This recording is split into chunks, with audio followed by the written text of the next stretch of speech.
All right, welcome to episode 2 of TRACK40. I'm here today with Chase Hadley. I've known Chase for about 7 years now, since high school, beginning of high school. We played ball together growing up, and it was one of those relationships that we didn't really talk every day, but we always stayed connected. And the older we got, the more we started hanging out off the field, and I feel like that's obviously where the relationship grew for us. I look up to Chase because he does what he wants to. He doesn't listen to many people, but he sticks to his gut and he puts his heart into everything that he does. He doesn't half-ass anything, and I really respect that about him. Today we're going to talk about how Chase got to where he's got in sales, what kind of led to him taking this unconventional path that he took, and then we're going to dive into some cultural topics about like the youth today. But we're happy to have you, Chase. Thanks for taking the time. We're looking forward to it. Of course, bro. Always good seeing you, man. Yes, sir. Yes, sir. So let's start at the very beginning, right? We grew up. I know you as a baseball player. When did we start getting into that? When we start playing sports? Yeah, bro. Honestly, I was born here in Orlando. Lived in Ocoee for honestly, most of my life. Yeah. Yeah, bro. I was a baseball player for a long, long time. I played at West Orange. Yeah. Me and you, we met at TNXL. But, Yeah. Yeah, bro. I played basketball for like a year or two. Yeah. Just try something new. Right. I didn't like it. So, how much of an impact do you think being an athlete had on like the person you are today? I mean, bro, being an athlete, when I was younger, I would say it was about like 80% of my identity. Really? Yeah, bro. When you're growing up, any sport you play, you want to be. If you play baseball, you want to make it to the MLB. If you play football, you want to make it to the NFL, hockey, NHL, et cetera, et cetera. So like, you really have to, be obsessed with it. I love this quote. It's like obsession beats talent. Yeah. So when you're obsessed with something, it'll take you like to different heights that you never really thought you could go. Yeah. I wanted to be in the league. For sure. The Lord shut that door for me. Yeah. But I'm grateful for it, bro. Yeah. As far as like my identity goes now, like I'd probably say like being an athlete is probably like 25% of the person that I am now. And I think I can kind of relate to that too, especially like growing up, especially in Florida, right? Yes, like we're in like, this is where it's at. Like if you're good in Florida, you're good everywhere else in the country. Yeah. So you really kind of have to carry around that obsession. And it's kind of cool too, just to see the community that was built off that. Cause like everybody that was good in the area knew about everybody that was good. Like, it was just like, you knew what was up. And it's kind of interesting to see how, now that we're away from the field and away from the game, like how rare that kind of like competitive mentality is. You can kind of speak on that a little bit too. I'm sure like no matter like since you've been off the field, it's kind of rare to see that. Yeah, bro. That's why, being a competitor, being an athlete, it's a different mindset. You know, just how I feel like not everyone's born to be an athlete, not everyone is born to be an entrepreneur. Yeah. It's a different mindset you gotta have, but it's great, bro. Looking back on that, some of the exciting years I had playing baseball, but I'm happy and I'm really like extremely blessed to be in like this type of environment and time in my life right now. Yeah, dude. And we're kind of getting ahead of the story, right? But let's back up even a little bit. Going back to like inspirations, right? Who stood out to you? Who were you looking up to just as a kid in middle school and high school? Who did you look up to? Bro, I have the luxury of being the youngest. I'm the youngest of all my siblings, so just looking up to them, watching what they did. My sister, she was an All-American in track, ran track at Clemson. She's a scholar on top of that. My brother Brandon, he played here locally. He's, he was a great baseball player too. Part of one of the best teams that ever came out of Orlando. And then, we got Haley, and she's just brilliant. So, looking up to them, and especially my dad and my mom, they kind of inspire me to be the best man I can be. Yeah. And, definitely my brother and my dad inspired me to, go outside my limits, push yourself to like your breaking point, see how far you can go. Cause, once you get past that mental block of, well, this is where I stop, and you go beyond that, then, bro, like, honestly, I think the sky's the limit. Yeah, dude. And it's funny because I just had another conversation on the podcast with another guy who ended up running an Ironman, and he was talking a lot about how inspiration was such a big part of like even the thought process going into behind doing big things like running an Ironman. Like you got to believe you could do it. For sure, yeah. Right, but there's not a lot of seeds planted in your life at a young age that can kind of instill that drive, right? So just kind of touching on like the importance for you of just having those people to look up to, especially in those early years. Bro, honestly, when you're young, that's when, you kind of build the type of person you're going to be. I feel like young people, we kind of we're like sponges, and we soak in what we see around us. So having a very, very good support system is very important, especially with surrounding yourself with the right type of people. Yeah. You know, me being an athlete playing baseball, I'm pretty sure you know this, bro. Like, when we all want it, it makes everyone just want it more. You know, I'll check you, you'll check me, you'll push me, push me. It's kind of like a push and pull type of thing. So, I think it's really, really important that you get the right circle around you because, my mom will always say, if you hang around 6 bums, you'll be the 7th. Yeah. If you hang around 6 millionaires, you're probably going to be the 7th one. Yeah. Yeah. And that's so real. And, I had written down kind of in our notes before this kind of different topics I want to touch on. And just like growing up Black in America, I've had this conversation with different people about how Black kids are really just shown rappers and athletes in terms of people to look up to, and how much that really can kind of diminish your outlook on like the opportunity ahead of you, right? Because if all I see when I open my phone is LeBron James and Lil Baby, right? That's all I think I can be. For sure. And, we were just touching on inspirations. How important is it for, especially Black kids today to be able to see doctors and lawyers and entrepreneurs, you think?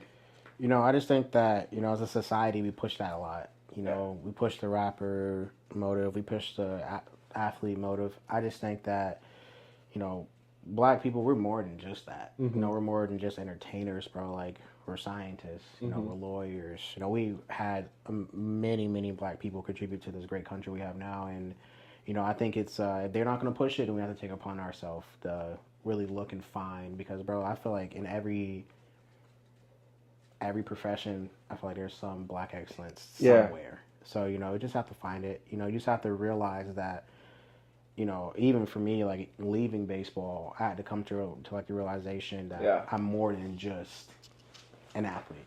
I can be something greater than an athlete, even though I didn't make it. So what? Right. My life is not over. Yeah.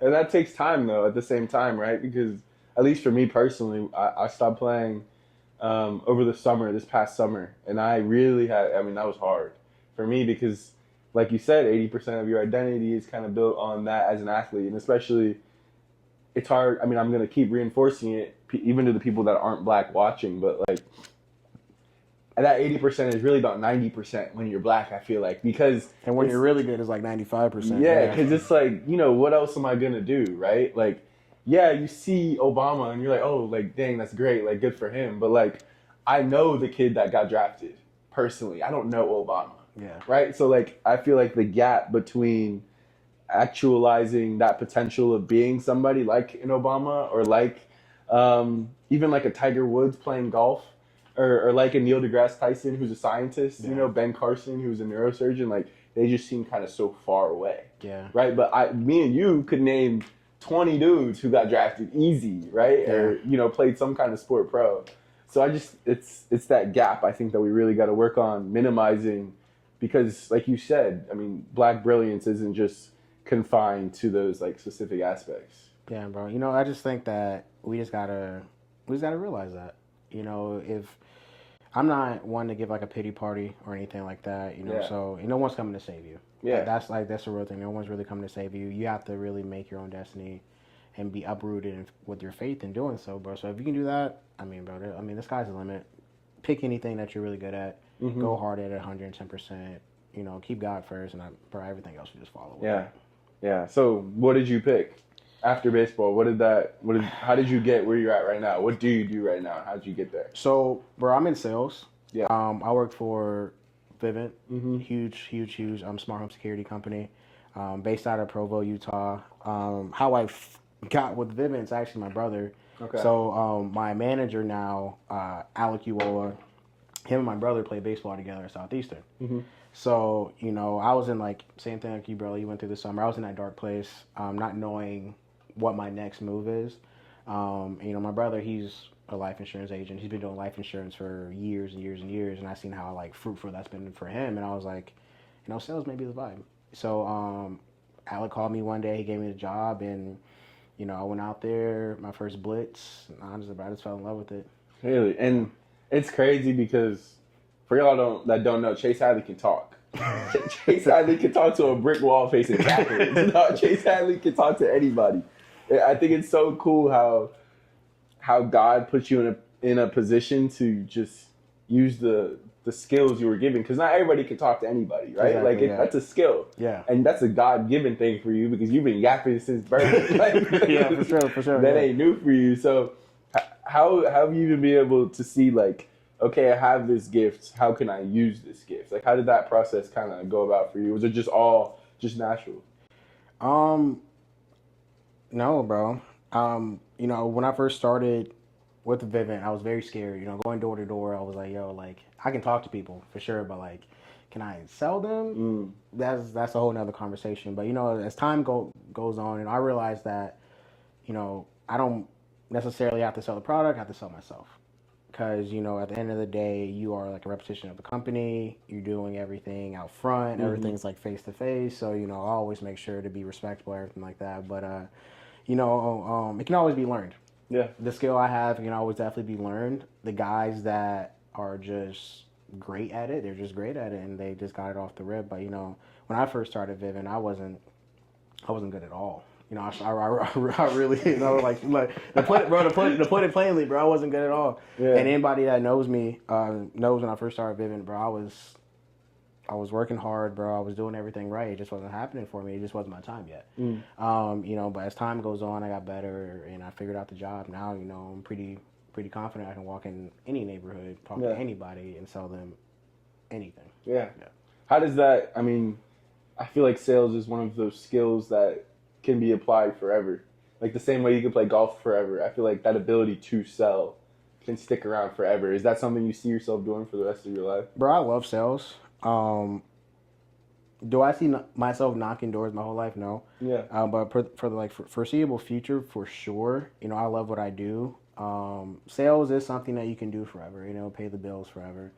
I mean, I think the best entrepreneurs in this world are all salesmen, bro. They're selling something. They're either selling yourself, or you're selling a product, or you're selling a mindset. You're selling something. Yeah. If you have a business, you're selling something. You're selling a service. So I feel like everybody's like mini, like salesmen. We just take it to a level like, all right, this is what we do. Right. Yeah. So where did that, again, especially for African Americans, right? Black kids growing up, this isn't a common mindset, right? You know, to even think about sales. Like people think about selling, but it's not door-to-door life insurance. It's other stuff that can get you locked up, right? Yeah. So like, I mean, it's facts. No, for sure. I know a lot of people that aren't seeing the light of day because they're selling the wrong stuff, right?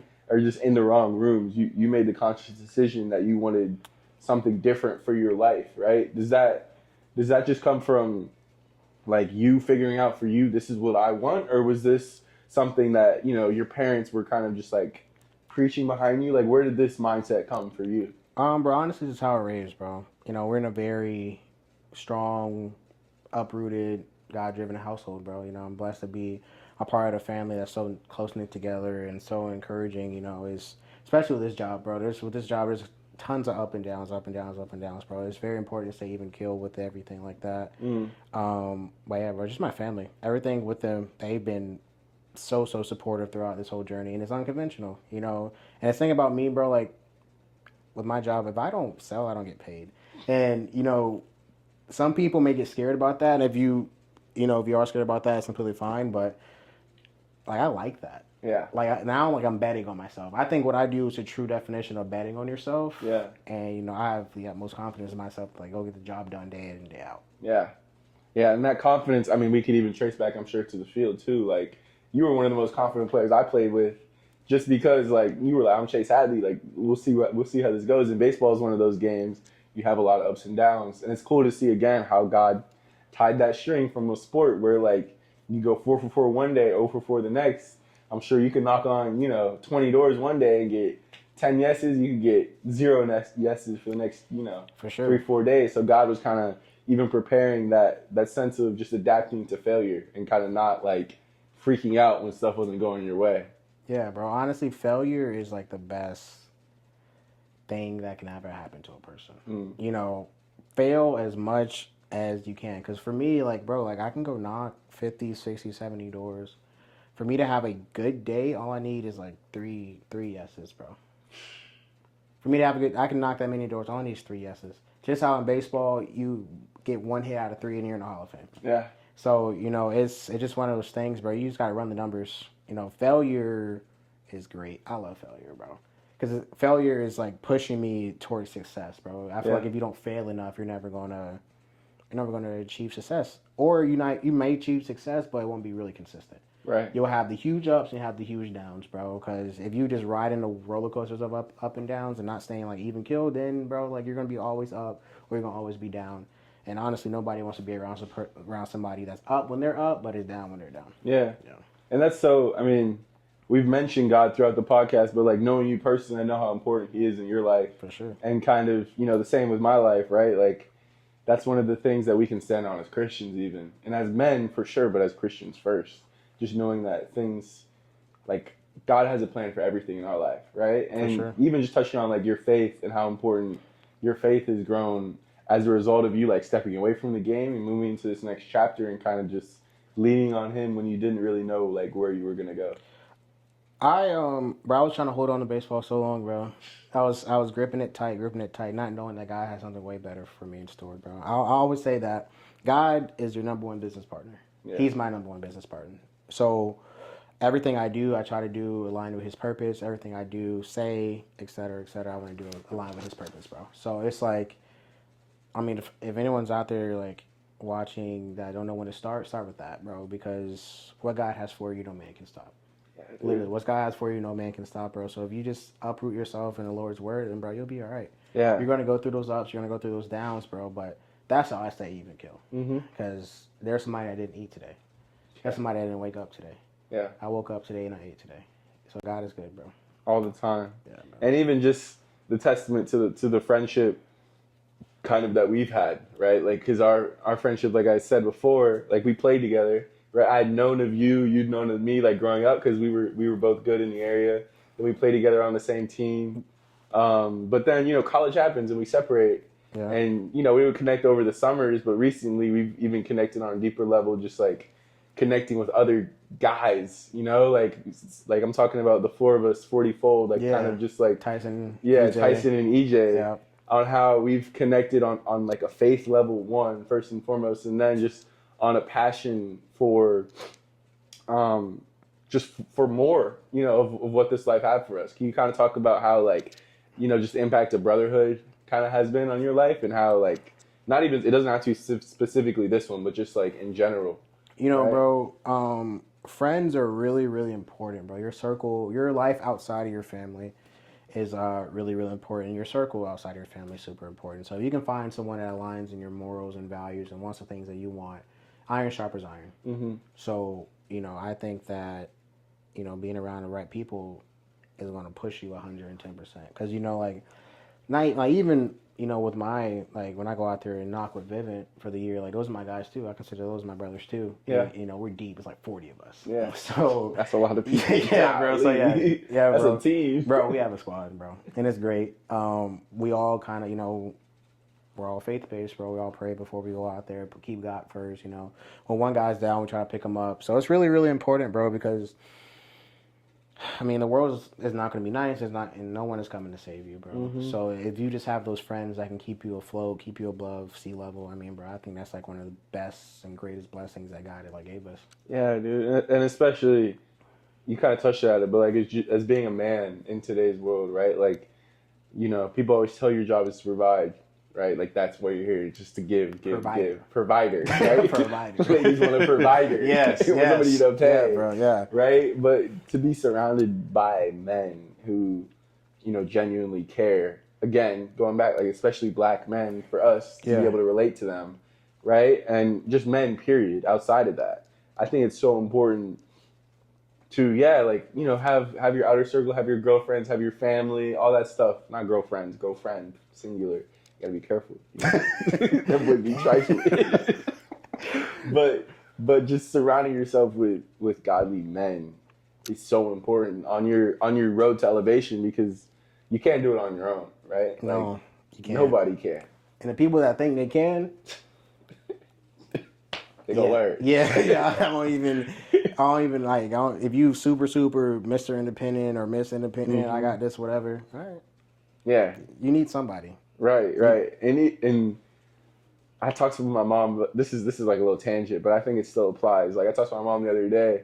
She's been preaching on how the most important decision you're ever going to make is who you're going to marry, because that is the person you're going to be spending the most amount of time with. That's the person that's going to raise your kids. That's the person that's going to take care of the crib when you're not at the crib. That's the person that's going to be with you when you got to bury your parents, bury your siblings. So I mean, and like that's another example of godly relationship. For sure. Right? And it's so much more than just, because even we've had conversations like I'm working on, there's always somebody else, and kind of just being content with what God has given you, especially when it comes to relationships and stuff like that. And I don't know, dude, I just felt like that had to be, it's important because we were talking about brotherhood, we were talking about friendship, right? And it's important not to just like neglect the godly principles to just guy-to-guy friendships, but just apply it to two relationships and to our relationship with girls, and eventually choosing your wife one day too. Yeah. And not just it's important, bro, especially like when you want to do like the whole male to female relationship thing, keeping God at the center of that. If you are going to pursue a girl, try to keep God at the center of that most as possible, if you want him to bless that, if that's what he has for y'all. So having godly principles is really key, bro. It's honestly very, very key. If you don't really have those, I don't really, we have nothing to talk about. Yeah. Pretty much really have nothing to talk about. It's hard to relate. It's really hard to relate, bro. That's why if I'm meeting someone, I let them talk. Let them tell me what type of person they are before I even have to say anything. Which is interesting coming from a salesman too. Like, you would think it'd be like, oh, let me tell you about you, but it's like, nah, like, let me see. I mean, bro, when we're at that's the close. At the close, after I put everything out on the table, I'm not saying nothing. Yeah. Let you just talk, and I'm just here. Yeah, what's up? Yeah. Pretty much. So what's next for Chase Hadley? Where does Chase Hadley? Let's talk 5 years. Where do you want to be? What you want to be doing? 5 years from now, bro. What are you going to be doing? Let's speak into existence. Oh, yeah, I'm definitely going to be doing it. I mean, bro, I just want to continue to climb with Vivint, build my team, become a manager, become a regional. But regional is more down the line. But manager for sure in these next 5 years, and just continue to do numbers, bro. This year, I'm trying to do about over like year to date about like 140K, which I can do. I'm close to it. So that's where I'm heading right now. Right now we're in the preseason actually. We have a couple trips. I think I'm taking a trip in like 2 weeks, so we're gonna go out there and knock. But bro, I'm really excited what this next 5 years God has for me. I'm 23. Yeah. I still have to remind myself, because I have like a 30-year-old mindset. Like I need to have this, and this, and I want this, and this. I need to be stable. Being stable at a young 20, early 20s. I mean, bro, like if you are, that's great. Yeah. If you are, that's fantastic. But if you aren't, bro, don't beat yourself up, bro, because it's time. Just get on the horse and just trot, bro. But these next 5 years, bro, I'm really excited. And then after that, like big picture, let's go from 5 to 20. 5 to 20, family car. That's 580. Yeah, it's coming. Now. It's coming.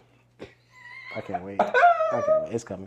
But yeah, bro, I'm a family guy, bro. Growing up in such a loving family, I want one of my own. I want a wife, I want a kid, I want a son. Yeah. I can raise them up to be a strong, man of God. I want a daughter that I can raise her up to be a strong woman of God, bro. But like 20 plus years from now, I want to look back and be like, I made all the right moves. Yeah.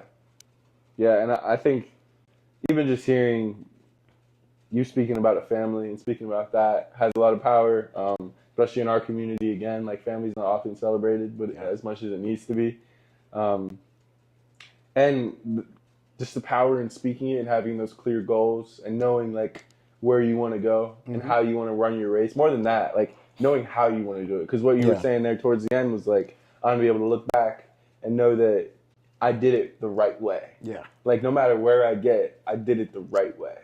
Right? You don't want to be the guy that cuts quarters. You don't want to be the guy that's unethical or something like that. Yeah. Yeah. And in sales, it can get a little dicey. That's a gray area. There's a gray area. It's really black and white.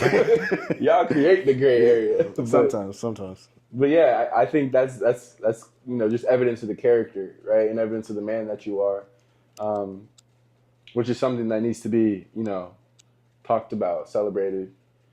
So I appreciate that. And, now we're moving to like towards the end of the show. What are we watching? What are we listening to? What are we taking in right now? What's really just been a good way for you to escape from? Yeah, go ahead, sit up.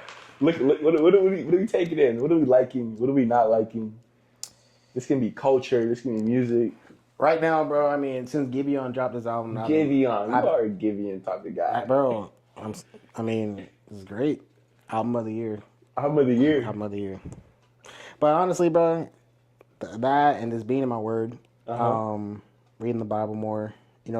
With my job, I'm gone for like 6 months out the year to like a random city. Like I wasn't just in Salt Lake, Utah. Year before that, I was in Nashville. This year, I don't know where we're going. Yeah. You get distracted. An enemy, he'll keep you busy to keep you away from God. So, I really like to take this time and make a conscious effort to be in my word, bro, because, that's my strength. And I have done nothing. The person I am, the stuff I have, the life I live, bro, is not of my power at all. Yeah. God has given me things to steward it and to give them to others. So that's what I'm trying to do, bro, because when much is given, much is expected. So I'm just trying to do my best part. I am 23, but that's not an excuse for me. I gotta do everything right. I gotta be smart about it. So yeah, being in your word, Giveon. That's all I got. That's what's helping me, bro. That's what's helping me, bro. I appreciate the honesty there. Last question: what scares you? Oof. Talking about like from like an animal, just pure, just life. Pure. What scares you? What scares me the most is not reaching my full potential that I could have. I think that's something that keeps me up at night. That and my goals, but not reaching my full potential, bro. Because I don't want to look back on my life and like I should have done that, or I should have done this, or I should have done that, and I should have done this. And when I walked away from baseball, I had those thoughts like, bro, I should have did this, I should have went here, I should have did that, I should have started doing this at an earlier time, but I didn't know. But that's something that I just had to deal with, pray about, move on from. But that's why I pray for God. I pray for discernment, bro. Because like I told you earlier in the show, I want to make sure that I make all the right decisions, bro. Every decision I make, everything I do, is not out of a whim. I prayed about it. I either prayed about it for months or talked about it for months. Prayed about it for weeks, talked about it for weeks. So it's just one of those things, bro. I just gotta, that's what scares me, and I'm gonna do my absolute best to make sure that doesn't come to fruition at all. Actually, I bind it in the name of Jesus right now. Yeah. So together. Yeah, bro. So I'm just like, yeah, bro. I want to be great. I'm 23, but I want to be great, bro. I want to take care of the people that took care of me. I want to love the people that loved me when I was down and when I was up, because I remember who was with me when I was down and who wasn't with me when I was down, who was with me when I was up. Just because I'm up, now you're with me. So I mean, I don't. I keep a tight circle, bro. I keep that. I keep a real tight circle, bro. I really don't let my plans and stuff like that be known. I keep it hush tone until it comes to fruition, and I just keep it moving. That's truth. I appreciate your time. Yeah, of course, bro. Can't wait to see where the journey takes you. Of course, bro. Thank you for having me. It's all love.